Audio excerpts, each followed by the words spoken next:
शिक्षिका,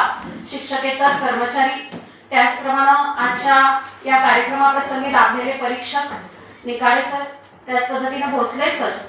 आमच्या शाळेचे मुख्याध्यापक श्री PS पाटील सर आणि समोर बसलेले सर्व बालवैज्ञानिक यांचं आमच्या श्री योगी प्रभुनाथ महाराज माध्यमिक विद्यालय आणि पन्हाळा तालुका या सर्वांच्या वतीनं हार्दिक हार्दिक स्वागत। भारतीय ऊर्जा क्षेत्र 2047 भवितव्य संधी आणि आव्हाने या विषयाअंतर्गत आपले विचार मांडण्यासाठी या ठिकाणी अगदी आपल्या तालुक्याच्या कानाकोपऱ्यातून या ठिकाणी बालवैज्ञानिक आलेले आहेत आणि आपले जे विषय आहेत,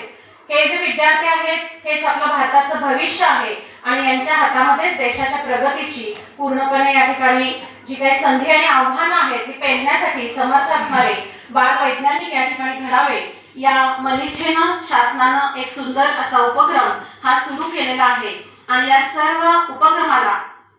अगदी भरघोस प्रतिसाद देत आपले सर्व विज्ञान प्रेमी शिक्षक आणि विद्यार्थी मोठ्या संख्येने या ठिकाणी उपस्थित झालेले आहेत।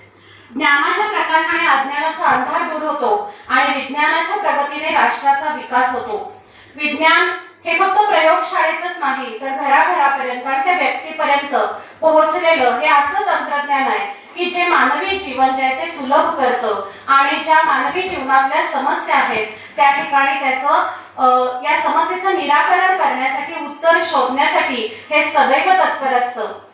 आणि म्हणूनच माणसाचं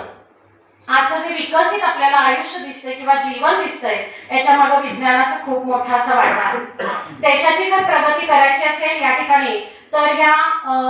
या विज्ञानाचा विकास होणं गरजेचं आहे, या क्षेत्रात कार्य करणं गरजेचं आहे। आणि आपल्याला सर्वांनाच माहित आहे की कोणत्याही कार्याला प्रेरणा देणारी ऊर्जा जी आहे ती ऊर्जा ही मानवी जीवनात अनन्यसाधारण आहे।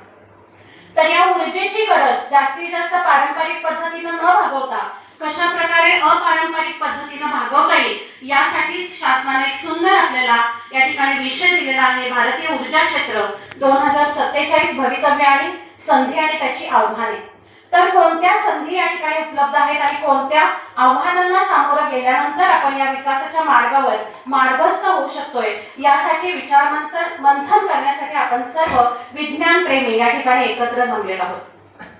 या प्रसंगी उपस्थित असणाऱ्या आजच्या कार्यक्रमाला लाभलेले अनुभवी असे